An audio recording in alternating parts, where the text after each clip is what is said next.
we're going to start with the first 10 verses. It says, in the month of Nisan, in the 20th year, King Artaxerxes, when wine was brought for him, I took the wine and gave it to the king. I had not been sad in his presence before, so the king asked me, why does your face look so sad when you are not ill? This can be nothing but sadness of heart. I was very much afraid, but I said to the king, may the king live forever.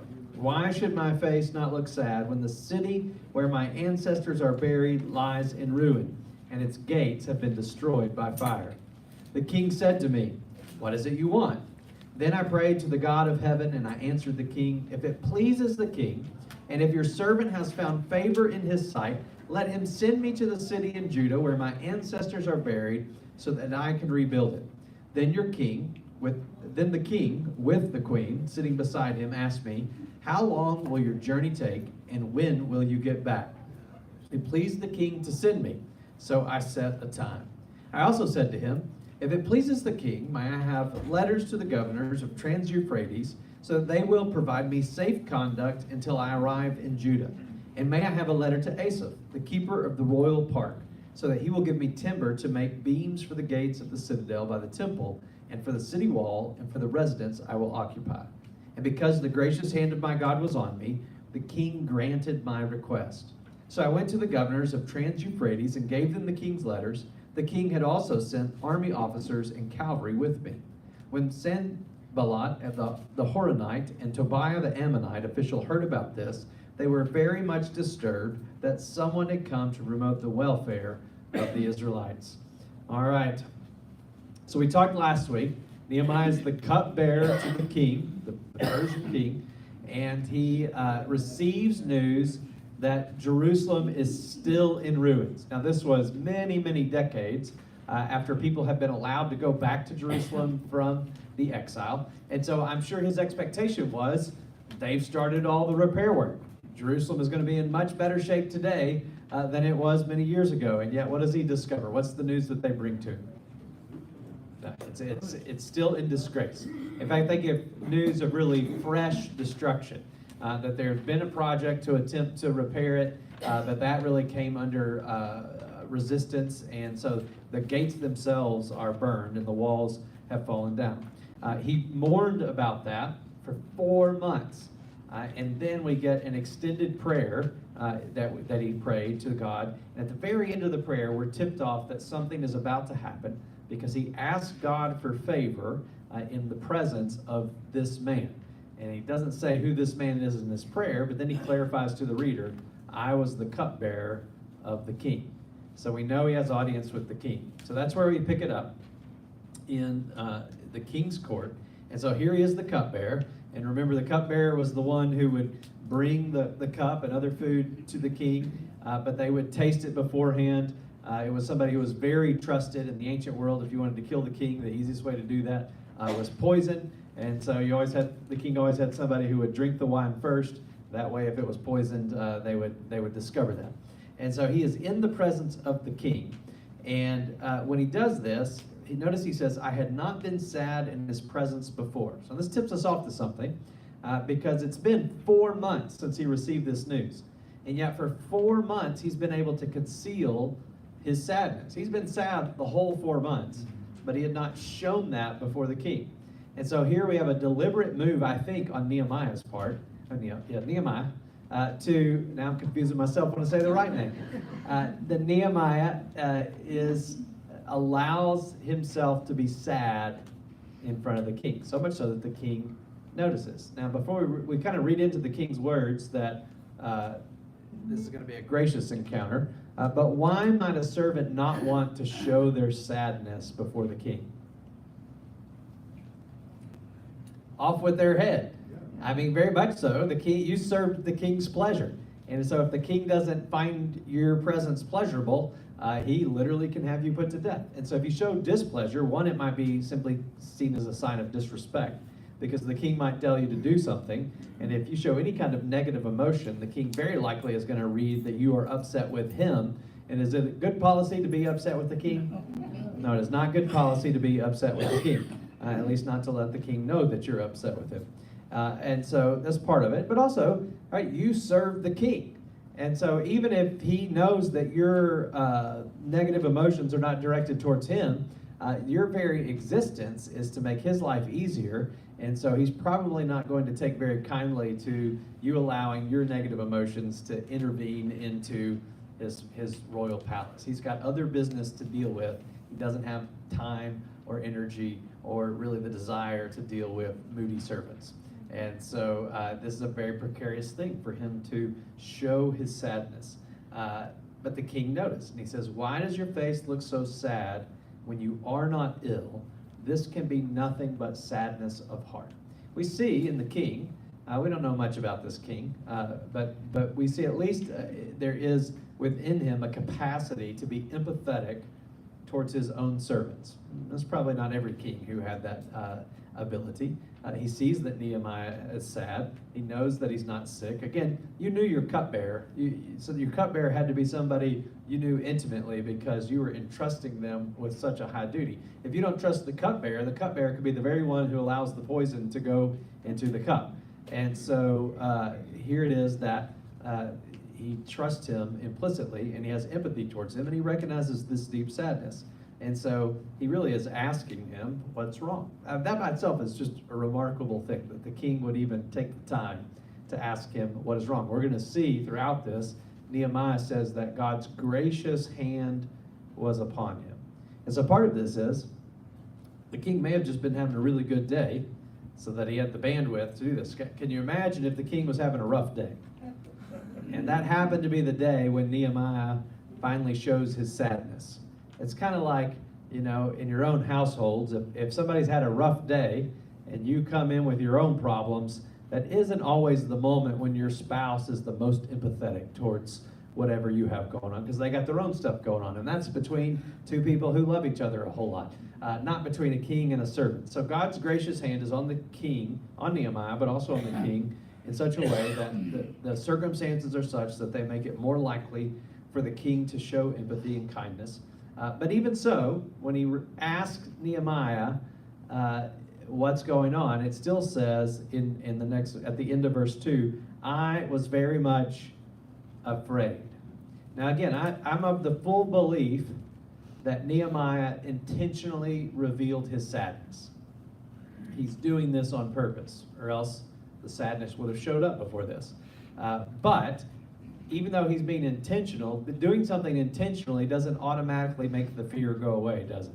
How many of you ever done something intentionally, but you were still afraid to do it? Yeah, I mean, anything we're doing that takes courage and bravery, we may be committed to doing it, but that doesn't mean the nerves go away. And so he was very much afraid because he was taking a big risk. It's not just the risk of, hey, he's bringing some negativity into the king's room. We also have talked about what he's going to be asking for, this to go and help rebuild Jerusalem.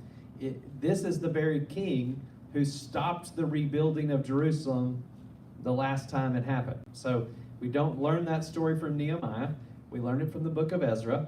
But early in the process, they were trying to rebuild the walls.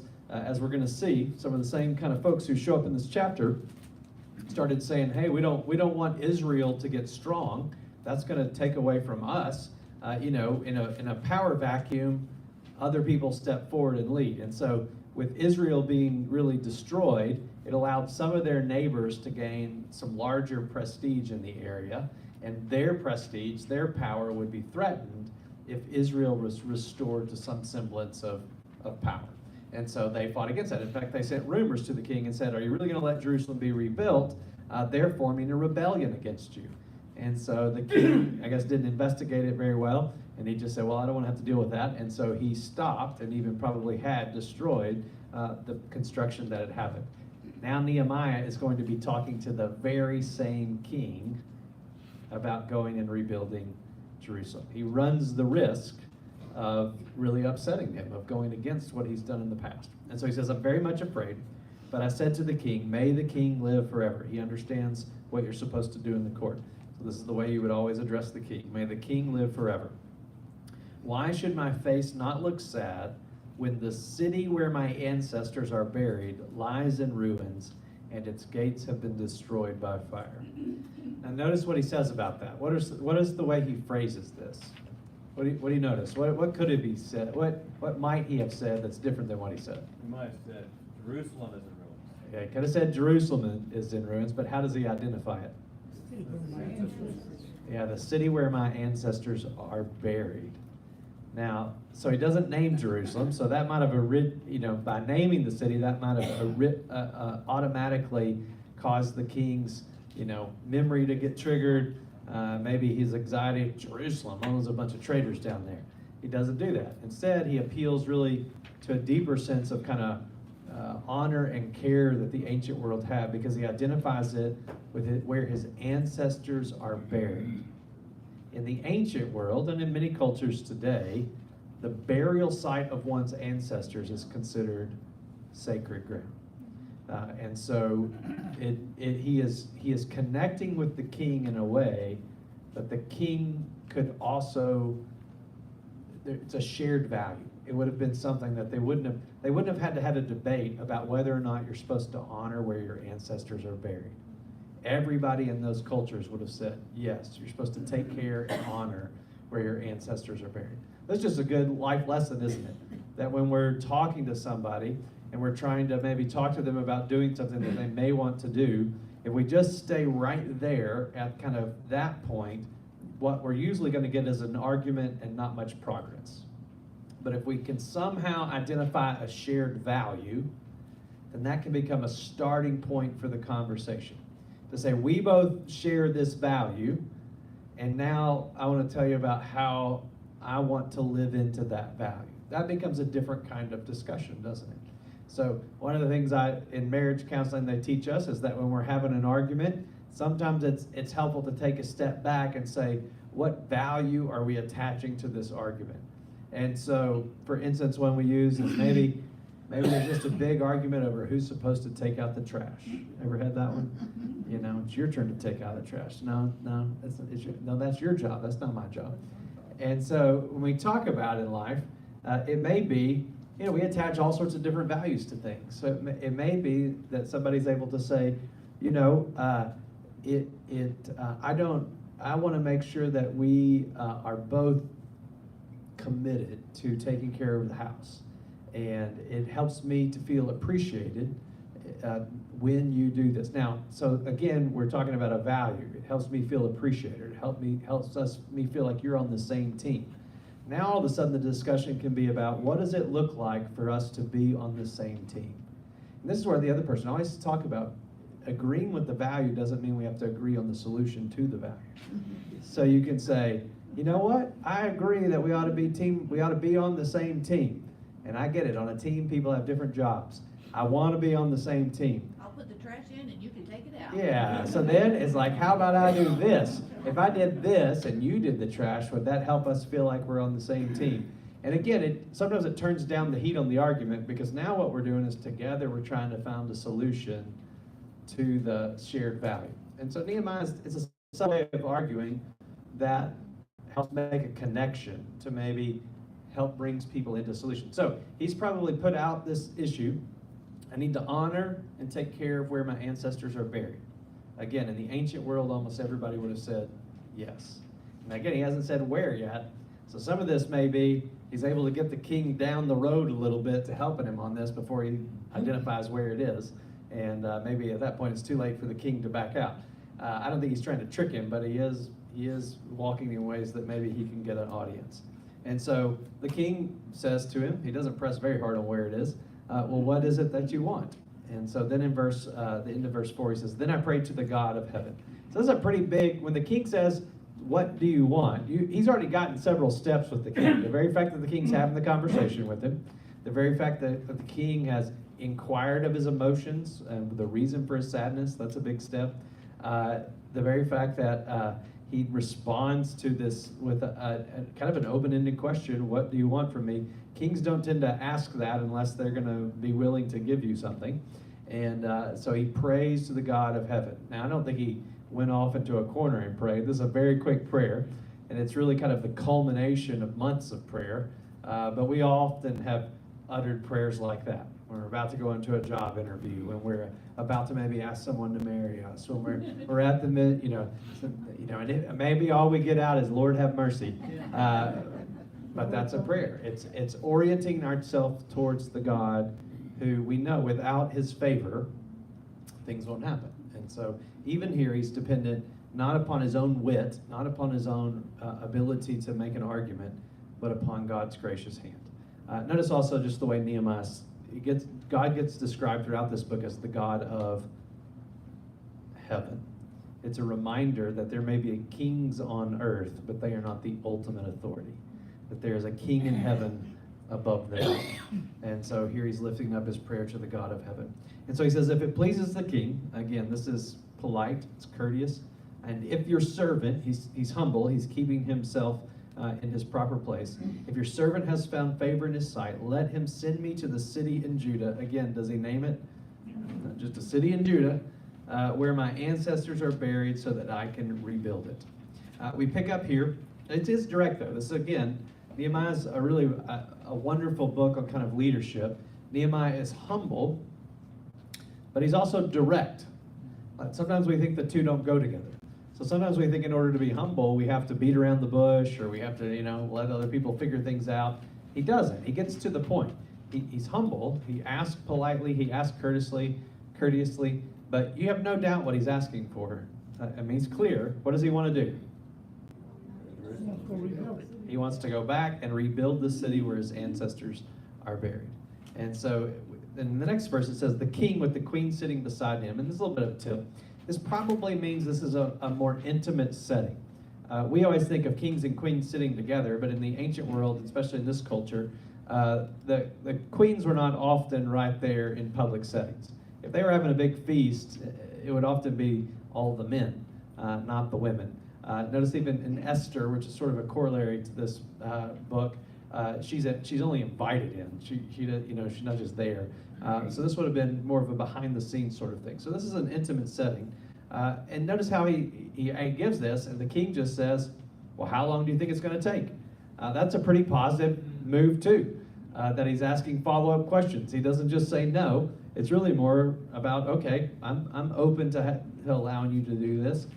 How long will it take you, and when can I expect you back? And so obviously there's more conversation here, but it says, it pleased the king to send me, so I set a time. So Nehemiah, what we're going to figure out, he's been praying for 4 months, but is that all he's been doing for 4 months? He's been planning. We've already picked this up. So I love this, because if we're going to pray and ask God to do something, sometimes there's certain Christians who think that means that's all we do. We just sit around and pray and wait for it to happen. But if we're praying for big things, then it also behooves us to do what? Yeah, get ready. It may be something we can't do unless God intervenes in a marvelous, miraculous way. But when he does, are we going to be ready to respond? It's we used to always joke in West Texas where it didn't rain very much, and we had lots of prayer meetings for rain, and nobody would show up with an umbrella, right? And it's like, if you're really expecting God to answer that prayer, then you ought to have a plan. What are you going to do when it rains? And so it's even more so in our life. For instance, we're praying for God to provide for a building project, but that doesn't mean we don't have plans along the way. It goes together. Paul in the New Testament is often both praying and making plans. He always gives a caveat to his plans, doesn't he?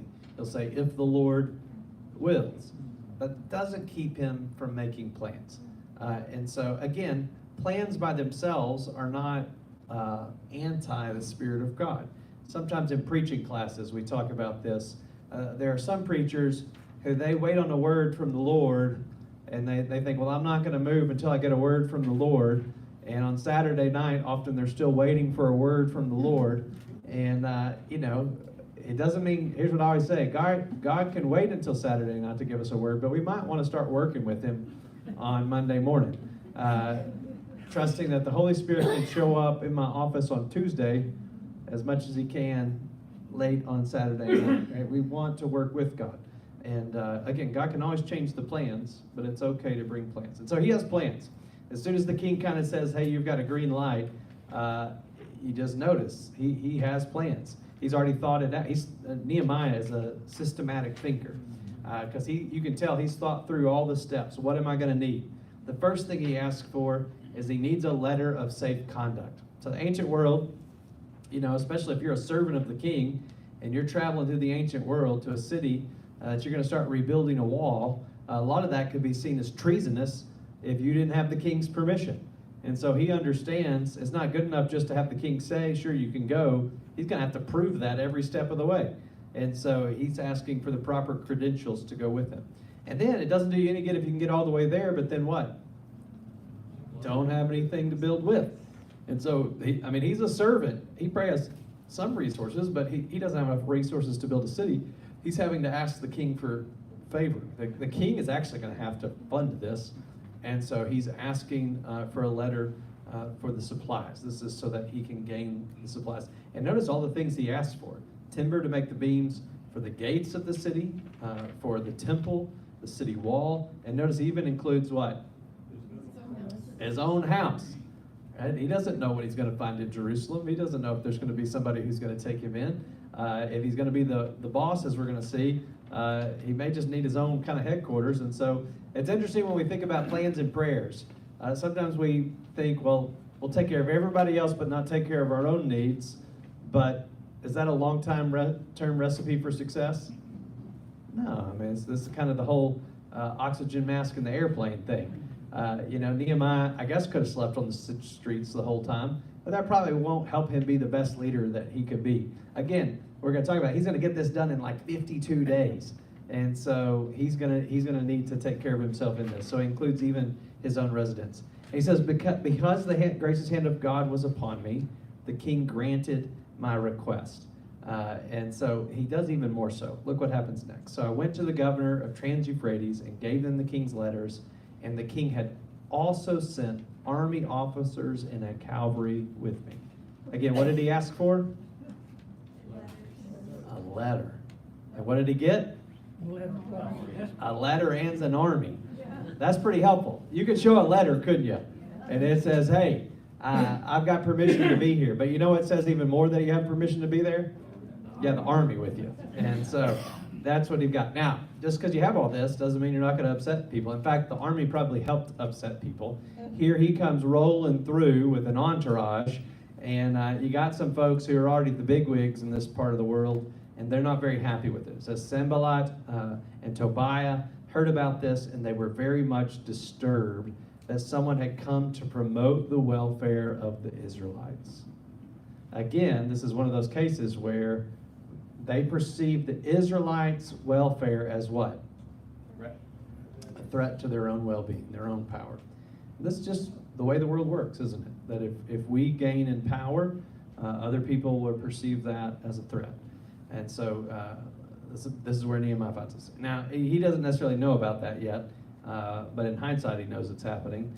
And it's going to be a major theme throughout this book. So if we do good things for God, the book of Nehemiah kind of echoes other parts of the Bible. Is everybody going to be a cheerleader for that effort? I think sometimes we're shocked when there's opposition to doing good things for God. And it doesn't always have to come from people who are out to get you. It just, sometimes people don't understand what you're doing. And sometimes people feel certain change as a threat, no matter what. In every church I've ever been a part of, we might think about this. You ever been a part of a church that started growing and some people saw that growth as a threat? Yeah, why might somebody see growth in a church as a threat? It's change, but more specifically, what is that change doing to them? I can't sit in my chair anymore. I can't sit in my chair, right? So if somebody comes in and there's a guest in your chair, that might cause some consternation. What you gonna do about 107?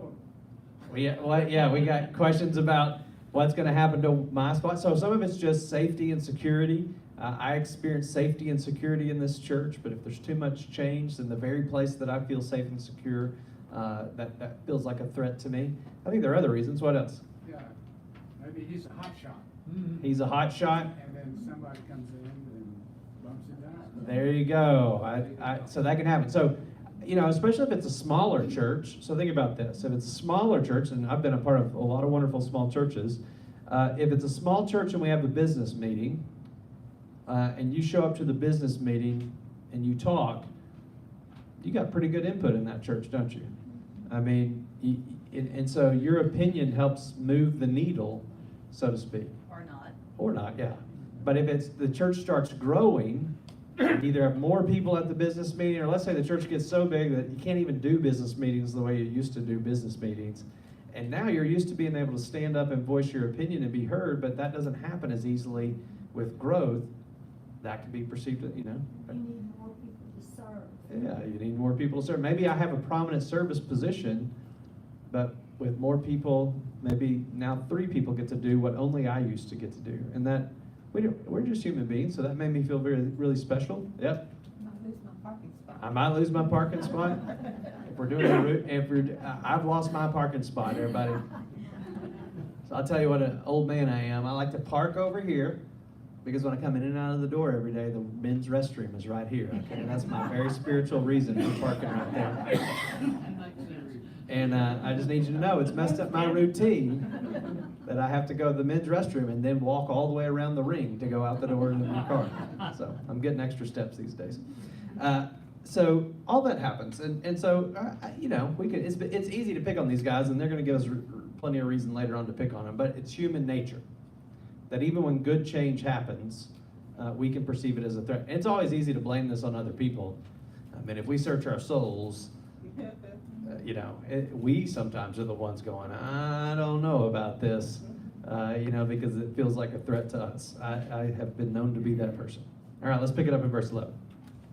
So I went to Jerusalem, and after staying there 3 days, I set out during the night with a few others. I had not told anyone what my God had put in my heart to do for Jerusalem. There were no mounts with me except the one I was riding on. Okay, so we'll stop right there for a second. So he gets to Jerusalem. We imagine this is a pretty long journey.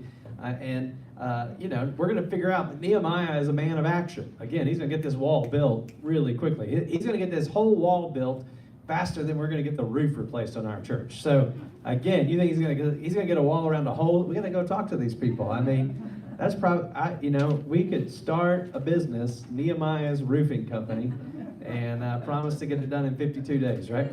And so, Which is even more of a feat in that day and yes, time than it yes, will be it's today, pretty right? spectacular. And so he goes to Jerusalem, man of action, but what does he do at first? Yeah, for 3 days, it doesn't say he does anything. He doesn't even go survey the situation. The survey comes on the 3rd day. So for 3 days, we don't know what he did. Maybe he was resting, maybe he prayed. He does seem to be getting either reacquainted with some folks or getting to know some folks, because after 3 days, he's going to set out with a handful of people. When we're in a new situation, is it easy to know who to trust? Not always. And so maybe he's doing some work to figure out who of these people can I trust. And just knowing Nehemiah, he's a man of prayer, so he's probably still praying as well. So 3 days, we don't exactly know what he does, but then yep, Larry. One thing that impressed me in that was that he gave credit to God really for all this. I mean, I don't think when he was talking about what was in his heart, that was what happened in the last 3 days. Yeah. But that went back to when he started praying. Yeah. Yeah. Nehemiah is a man who sees God's sovereign hand over his whole life. He really surveyed that whole area. For the first time, he's seeing it, where the creeks are and where the, you know, what is. And in those 3 days, he surveyed it, he analyzed what he has, he designed the wall in those 3 days. He is about to do some inspection, yep. So it says, there's no horses. Does he have a lot of resources? He says there's no mounts, which just means horse, except for the one he brought in. That's also tells you how bad a state Jerusalem's in. So we're assuming the military dropped him off at the door. I guess so. So he's only on the horse that he brought with him. So it's like, you know, you show up, the pastor shows up to the church, and the only Bible he's got is the one he brought. Nobody else has anything. And so, but he says after 3 nights, they head out. It says, so by night, I went through the valley gate toward the jackal well and the dung gate, examining the walls of Jerusalem, which had been broken down, and its gates, which had been destroyed by fire. Then I moved on toward the fountain gate and the king's pool, but there was not enough room for my mount to get through. So I went up the valley by night, examining the wall. Finally, I turned back, re-entered through the valley gate. The officials did not know where I had gone or what I was doing, because as yet I I had said nothing to the Jews or the priests or nobles or officials or any other who would be doing the work. So we'll pause there for just a second. So he goes out by night. Why do you think he went by night? So nobody know what he's doing. I mean, that's usually why we do things at night, isn't it? There's a reason Nicodemus came to see Jesus at night, because he didn't want the other Pharisees to see what he was doing. And so, again, he's going by night. He's not trying to draw extra attention to himself yet. There'll be a time for that. But, you know, at first, he's just trying to get the lay of the land. And so he thinks it's going to be better done by night. He starts to go around the city. These gates really represent different parts of the city. He only gets about halfway around before he can't get any further on the horse. And then it says he went through the valley. The Hebrew isn't super clear, so it's either he's tracing his way back kind of the way he came up a valley, or he goes the other side. But eventually either way, he gets back to the original gate and goes in. This is a larger area than, it's not necessarily larger. It's a longer area than if you've ever looked at a modern map of Jerusalem where it has the old wall. So we have to remember when we look at modern Jerusalem, the old wall of modern Jerusalem is really a crusader wall, not necessarily the wall that was defining at the time of Jesus or the time of King David. And it's closer than modern Jerusalem, which is a big city. At this time, it looks like kind of the ruins of the wall went down to what they call the King's Pool, which is really what we get in the New Testament as Siloam. And so where Jesus did the healing, that pool was connected to a spring outside the city gates that Hezekiah built. So it's really connected to Hezekiah because you may not remember this about Jerusalem. Does Jerusalem have a water source inside the city walls? Now, it's one of the things that made it really vulnerable. And so this part is where you have this tunnel that goes from a spring to this pool. But all of it's in trouble, and he sees how broken down it is. Now, when he says he said nothing, it has a whole group of people, and the first word in English gets translated the Jews, which doesn't make much sense to us because it says Jews or the priests or the nobles, who are also all Jews. And so that's probably a better word of to translate that commoner, the ordinary people. So he hadn't said anything to the ordinary people or the priests or the nobles or the officials or anyone who would. Notice what he's going to say. Who are these people? The people who are going to be doing the work. And that's probably helpful, because if he just took them all out to look at how broken down it all was, is that going to be motivating? They know about it anyway. Imagine if he walked around with them, and they've been living here in the ruins for a long time. What do you think their attitudes are going to be like? It's never going to get better. I mean, they know defeat. They know that, it's been tried, didn't work. I mean, there's a lot of times where you show up new, you're the new person, and you see all the trouble, and you start talking about ways to fix it, but everybody who's been there forever says what? We tried that before. Yeah, it doesn't work. And so there can be this defeatist attitude. And so Nehemiah isn't ready to bring people in until he has a plan. And so it says in verse 17, then I said to them, and so that them includes all the people in verse 16, you see the trouble we are in. Jerusalem lies in ruins, and its gates have been burned with fire. Come, let us rebuild the wall of Jerusalem, and we will no longer be in disgrace. I also told them about the gracious hand of my God on me and what the king had said to me. So what's different this time? He shows up. He might have been just seen as an outsider. Hey, who are you to come tell us what to do? But what does Nehemiah bring to the table that is new?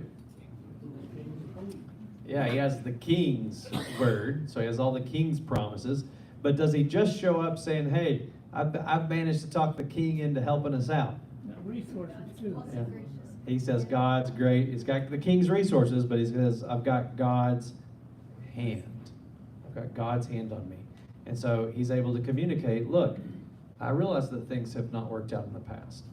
But he basically gives a testimony of this is all the ways that God has proven himself to me in this process, and I trust he's going to see us through. And wouldn't they have to realize, because of the king and the circumstances and Nehemiah's position, that surely it was God's hand that got him this grace from the king? That's right. I mean, the last time, right, the trouble was somebody reported to the king, and the king was like, oh, that's, I'm not, he stopped it. But if that same king is now saying he's for it, and they had to have seen the escort, he's got the letters. Yeah, and so they do, right? So they reply by saying, let us start rebuilding. So they began this good work. There's actually scholars who point out the word good gets used a couple of times in this passage. About if it seems good to the king, here's a good work. And then also a couple of times when it mentions kind of those in opposed, that actually a root word for the word evil is in there. So you start to get this dichotomy in this passage between the good work of God and the evil opposition. And so it helps us understand that what's at work here is really also a spiritual battle between the good that God is attempting to accomplish and those who are going to stand against it. And so we already find that, right? The good work began, but when Sanballat the Horonite and Tobiah the Ammonite official and Geshem the Arab heard about it, they mocked and ridiculed us. What is this you are doing? They asked. Are you rebelling against the king? So they stayed in opposition. Mock and ridicule kind of have this idea of really disparaging them, of really saying, hey, you're not able to do this. You're not capable of doing this. Of saying, look, you tried this in the past and it didn't work. All those times when we try to do something and there's people who tell us we can't do it. Some of you have heard that before in your life. They really do that later on. They say if a fox runs into that wall and knocks it down. Yeah, so they are pro ridiculers, and they're people like that. But then they also go back to the old schemes. We're going to stir up trouble for you. We're going to go tell the king that you're creating a rebellion. What's the advantage to the Ammonites of the walls not being rebuilt? Yeah, it's because they probably have a city with walls. And so let's just think about it as basic. If I'm going to do trade in the area, am I going to go trade in the city with no walls, or am I going to go trade in the city with walls? I'm going to go to the city with walls. So their communities have become the economic centers of this region because Jerusalem is in disrepair. But if Jerusalem can be restored to its strength, their cities will lose prestige. So they may not be residents of Jerusalem at the time? Yeah, they're not residents. They're really Traveling. well, I mean, we have to remember that you may have a city that's just 5 miles down the road. But you would know what was going on. Yeah, but there's still the trade route. They'd be on the trade routes. So think about this, right? And even in our own backyard here, if you go back far enough, which was the bigger city, Galveston or Houston? Galveston. And what happened? Hurricane demolished Galveston, and then what grew up to be bigger? Houston. So I don't think this happened, but let's say there was a great rebuilding effort in Galveston. But you had a bunch of people who owned land in Houston. It was starting to do pretty well because the population of Houston is growing. And they said, man, we don't want them to rebuild Galveston. We already got too much invested over here. So they might start to do some things to try to undermine Galveston getting rebuilt. That's pretty much the same sort of thing. Is they have benefited at Jerusalem's destruction, and they don't want to see it rebuilt. Yeah, I've lived in years discouraging the people there and keeping them in a defeated mindset, and your God can't do it. And all of a sudden, this guy comes in and starts encouraging them, and so that we try to do the same thing again. But because God's given so much credit for this back then, that brings that back into the people's heart, and that gives them credit. That's true. So Nehemiah answers in verse 20. I answered them by saying, the God of heaven will give us success. So again, he's saying, look, maybe we're not the best people to build a wall. Maybe we've never done this before, but God is going to give us success. We, his servants, will start rebuilding. But then Nehemiah doesn't mind giving it back. But as for you, you have no share in Jerusalem or any claim or historic right to it. So they would have been exerting control. They may have been in charge of a city down the road, but they would have been exerting control over the region. And so if you have the most powerful city, you have the ability to kind of dictate the terms of the region because you become the economic center. And so he's really saying to them, look, you don't have a present or a past claim to this region. He would have been thinking really there largely of God's giving this land to the Israelites. But he also is, basically saying, hey, look, the king is on our side this time. So you're not going to win either argument, either the argument with the Persians or more importantly, the argument with God on high. It is important there, right, that Nehemiah isn't courting conflict, but he's also not afraid of it, right? So he knows how to stand up to a bully, really to proclaim God's goodness. Why does a leader need to do that? He's not the only person standing there, is he? Who else is standing there when they're being ridiculed? All the people. And they've experienced a lot of defeat in their lives. So here, if Nehemiah doesn't stand up to the bullies, what's going to happen to the spirit of the people? Yeah, they're going to be defeated. So here's sort of like the coach, that gets in the argument, maybe even gets a technical. Sometimes you think, why'd the coach get the technical? And sometimes the coach gets the technical because he needs his team to know he has their back. And so nobody's giving technicals here in Nehemiah, but he's standing up.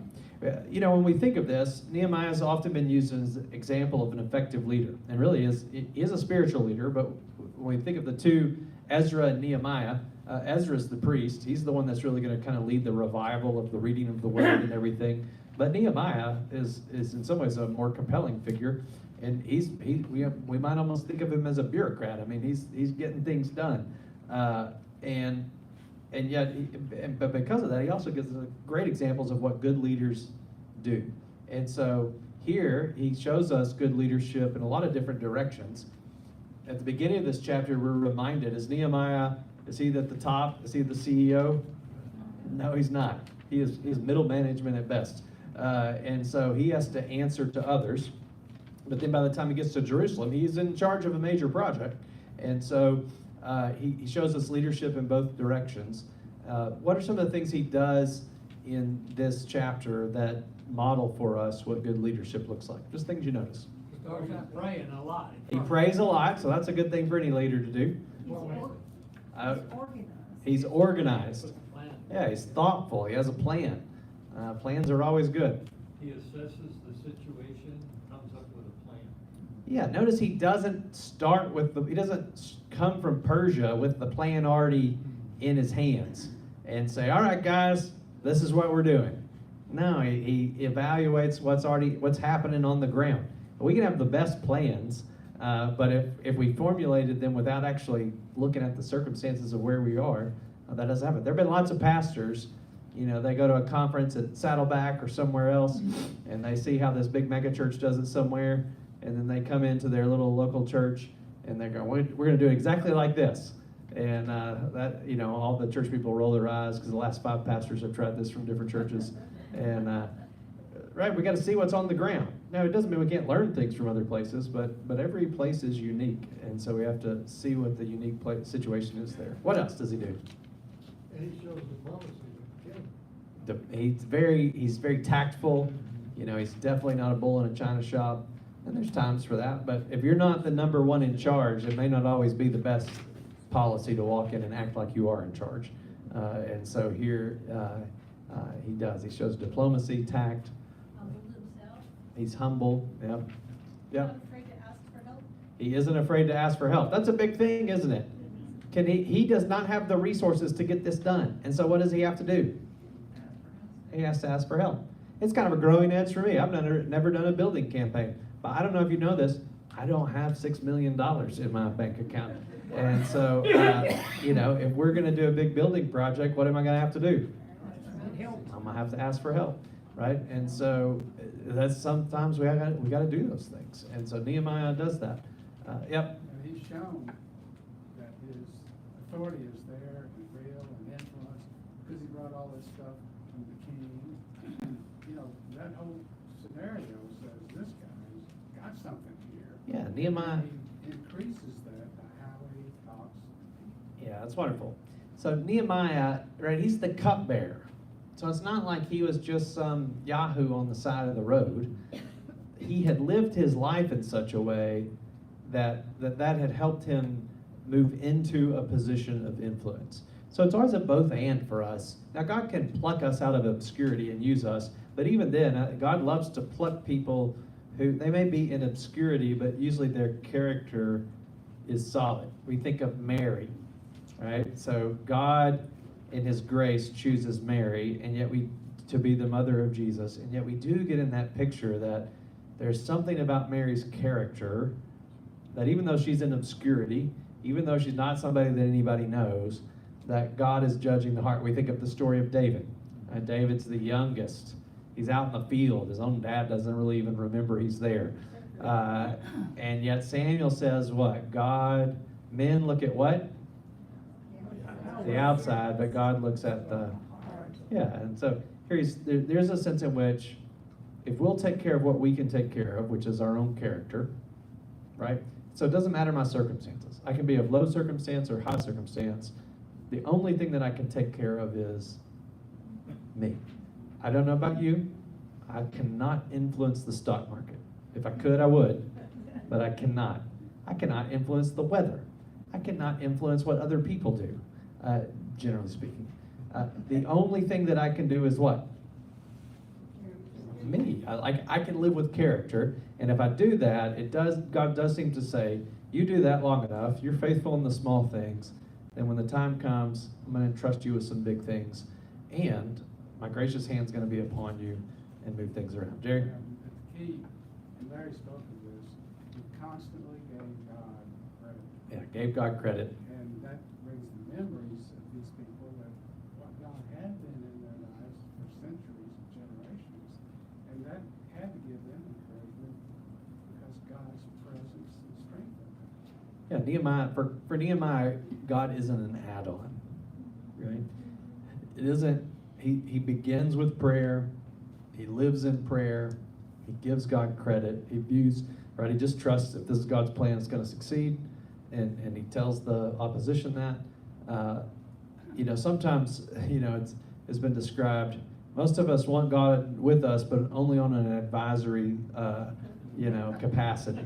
Like, right, we want him, but only, why don't you come in and do what you do, God, but we want him to bless what we do, as opposed to going to him saying, God, what do you want me to do? And again, when we talk about sensing God's Spirit, he can be a planner and have God be a part of those plans all along the way, because he's been praying and seeking God's presence all along the way. I mean, you just get a sense that Nehemiah's a guy who knew what it was like to be in God's presence. He was also, we'll see this next week, but he was a delegate. He was a delegator. He didn't have to be on top of everybody else. That's But right. he was a motivator also. Motivator, a delegator, all good qualities. Yes, what happens when we try to do it all ourselves? Not much. Yeah, who else in the Bible had to learn that lesson? Moses. Moses had to learn that lesson. Actually, a couple of times. He learned it once and then he had to do it again later on. We can't do it all ourselves. And we're not even good at it. Like, none of us are good at everything. And so there are certain things that we ought to say, you know what? I am not good at that. I've made this joke a lot of times. We've been obviously in a lot of meetings for all of these building stuff. And so sometimes we'll get deep into the weeds of talking about construction loans and all of that. And every now and then I have to call for a timeout, and I'm like, I just need to remind everybody, I have a theology degree. Could you help me understand? And I've asked some questions that I'm sure the banker's like, this guy's not very bright. But it's right, we have to understand that guy probably, I don't read Hebrew very well, or Greek, but I bet I read it better than the banker. But then he definitely knows how to do loan stuff better than I do. But I need other people in the church who know how to do that to really Half the battle of advocate for us. being a leader is knowing what you don't know. That's right, knowing what you don't know. Let's go. Paul, do you have one more? Yeah, I guess I see God's work and vision and planning a little deeper than this. In order to get the wall rebuilt with the least amount of trouble, with the least amount of killing, etc., you had to get the king approval. So God inserts somebody into the king's courthouse. He gets high enough in the process. He then gets the approval. He then goes to make it happen overall. Much as like Moses, born by ward of Jews, but then Raised. adopted by Pharaoh's daughter, so he's raised up in Pharaoh's court. So when he's coming back to get the Jews out, he's already got the familiarity with how Pharaoh's court and things work. Makes him much more effective. That's right. The Bible's filled with stories, right, of people who, you could view a lot of their life as tragedy. I mean, no, Nehemiah doesn't probably actually want to be, all things considered, he probably doesn't want to be a servant of the king. Who wants He- to taste the right. cup from boiling? That's true. I mean, it's rough enough. Right? Your job's good until the day it isn't. Right. Moses, all these stories, and yet God often is taking what is sometimes what we think the worst part of our story and using it as the advantage for his kingdom. And that takes a lot of submission on our part to trust that, right? It's trusting God's sovereignty. It's trusting that God can and does work all things for good for those who love him.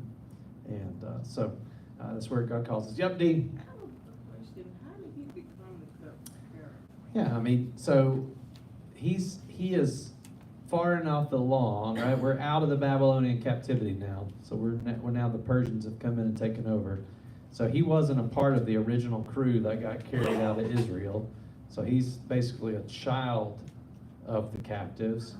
But it was the leaders that they would put into these positions. Some of it is because they were high capacity people, but some of it's also because it's a way for a foreign power to gloat and show how powerful they are, that the leaders of the people we took over are our servants. And so he probably is connected in some way to, not nobility may be too strong of a word, but certainly the leaders who were carried into exile. His parents were servants of some type probably, and then you weren't living as a free Jewish person in any of these places. So they either let you go, when the Persians came through, they either let you go back or you're working for them. And so in some way, he's proved himself capable. So we have to remember that it's a form of slavery, but slavery in the ancient world is different in many ways than the slavery we know about from American history, in that while yes, there were lots of slaves who did manual labor and things like that, there was a whole category of slaves that were valued for their high capacity. The Greeks, many of your best teachers in Greek society were slaves. And you would have, so Nehemiah probably, he is displayed. We're going to see, right? Nehemiah is a talented person. And it would have been that talent also that would have allowed him to rise up in this position. So cupbearer especially, it seems like from history, their only job is not to drink the cup. They are a trusted advisor. And so because they are a trusted advisor and a servant, they are the ones that have to drink the cup, but they're also given lots of other things. The king, it's probably the case that the king has entrusted Nehemiah with projects of his own there in Persia that he was in charge of managing.